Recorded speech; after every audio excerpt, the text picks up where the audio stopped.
امام راضی نے لکھی ہے ایک بات، بڑی عجیب بات لکھی۔ امام راضی کہتے ہیں زمین پہ نبی پاک نے حضرت علی کو بھائی بنایا تھا تو آسمانوں پہ جبریل امین نے حضرت میکائیل کو بھائی بنا لیا۔ تو رب کریم نے پوچھا کیوں بھائی بن گئے ہو؟ کب تیرے محبوب کا جلوہ دیکھ کے بن گئے۔ اس رات نبی پاک صلی اللہ علیہ وسلم ہجرت کر کے آئے نا، ایک کو حضور نے ساتھ لے لیا، امیر المومنین حضرت ابو بکر صدیق۔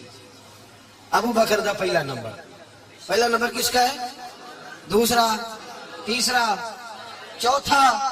یہ سبق بچوں کو یاد کرائیں۔ اب ہمارے لوگ مسئلے بھی قوالوں سے پوچھنے لگ گئے، فتویٰ بھی قوال کا چلتا ہے، اللہ ہی خیر کرے۔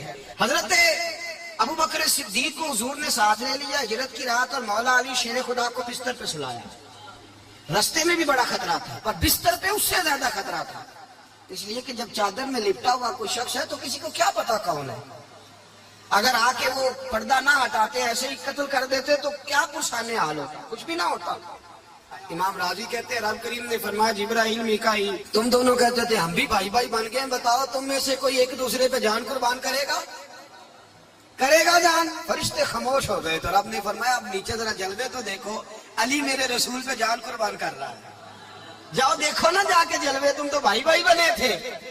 فرشتے عرض کرنے لگے مولا ہماری ڈیوٹی کیا ہے؟ فرمایا اب تمہاری ڈیوٹی یہ ہے کہ تم جاؤ زمین پہ، 2 تلواریں لے لو اور علی کی چارپائی کے اوپر کھڑے ہو جاؤ، اس نے میرے مصطفیٰ پہ جان قربان کی ہے، اس کی جان کی حفاظت کرو۔ وہاں کھڑے ہو جاؤ۔ فرشتے بھی کرتے ہیں تعظیم میری، فدا ہو کہ ان پر یہ عزت ملی ہے۔ حضرت شیر خدا مولا علی ہر میدان میں اول، ہر جنگ میں پہل، السابقون السابقون اولئک المقربون۔ اللہ فرماتا ہے سبقت لینے والے سبقت لے گئے، آگے گزرنے والے آگے گزر گئے، اور یہی لوگ ہیں جنہیں رب کا قرب نصیب ہوا۔ حضرت علی نے مکان نہیں بنایا، ساری زندگی مکان نہیں بنایا، کوئی کاروبار نہیں کیا ساری عمر۔ اب اس پہلو پہ بھی ذرا غور کریں، حضرت علی رضی اللہ تعالیٰ انہوں نے کوئی بینک بیلنس نہیں بنایا۔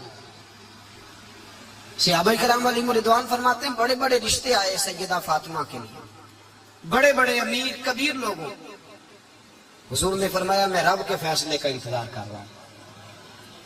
ایک دن تینوں یار ان لوگوں کا خلوص دیکھے مولا علی کے ساتھ، حضرت ابو بکر، حضرت عمر، حضرت عثمان۔ حضرت علی ایک یہودی کے باغ میں مزدوری کر رہے تھے تو وہاں گئے اور جا کے کہا علی تو حضور سے سیدہ فاطمہ کا رشتہ کیوں نہیں طلب کرتا؟ تو حضرت علی کہنے لگے بھائیو نہ مکان ہے، نہ گھر ہے، نہ کچھ ہے، رشتہ کیسے مانگ لوں؟ کہا تو جا تو صحیح، ہمیں تو لگتا ہے رسول پاک تیرا انتظار کر رہے ہیں۔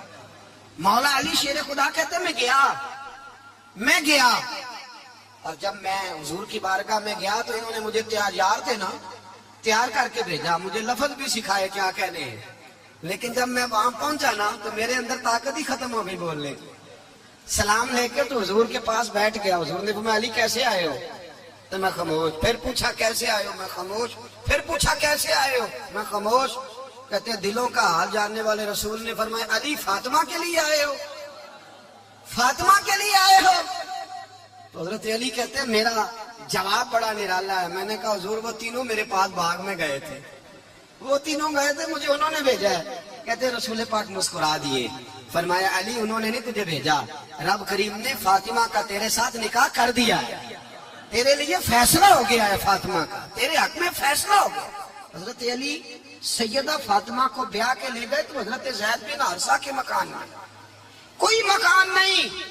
او بھائی تو دولت دیکھ کے بیٹی کی شادی کرتا ہے، سرمایہ دیکھ کے پھر دعا کراتا ہے، دعا کرے اللہ میرے داماد کو ہدایت دے دے۔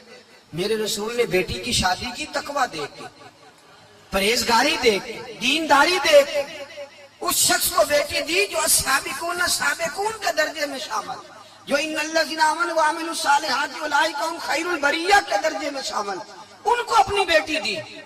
حضرت علی شیر خدا رضی اللہ تعالیٰ عنہ فرماتے کہ سیدہ فاطمہ الزہرا کو میں بیاہ کے لایا، سارے گھر کے کام حضرت فاطمہ نے کیے، میں مزدوری کرتا 2 گھنٹہ یا 1.5 گھنٹہ، زور سے اثر کے درمیان کام کرتے، 2 کلو کھجوریں ملی تو مولا علی نے اٹھا کے اپنی کمر پہ رکھی۔ باغ کا مالک کہنے لگا علی تھوڑا کام اور کر لو، فرمایا 2 کلو ہو گئی ہیں، بڑی ہیں، 1 کلو میرے بچے کھائیں گے، 1 کلو مدینے کے غریب بچے کھائیں گے۔ تو کہا علی کل کیا کرو گے؟ فرمایا کل جو رب زندگی دے گا وہ روزی بھی دے گا۔ تو بندہ مشورہ دینے لگا. مشورہ بھی ہوتا ہے نا قریب سے, مشوروں والے بھی بڑی خرابی کرتے ہیں اللہ ماشاءاللہ. کہا علی جائز پیسے تو اکٹھے کر لینے چاہیے, کیا حرج ہے, جائز اکٹھے کر لیں. شیر خدا نے ایک جملہ کہا پر شیروں جیسا کہہ دیا. حضرت علی فرمانے لگے مال حرام ہو تو عذاب ہوتا ہے, حلال ہو تو حساب ہوتا ہے. لہذا نہ میں عذاب والا کام کرتا ہوں نہ حساب والا کام کرتا ہوں, میں اکٹھے ہی نہیں کرتا.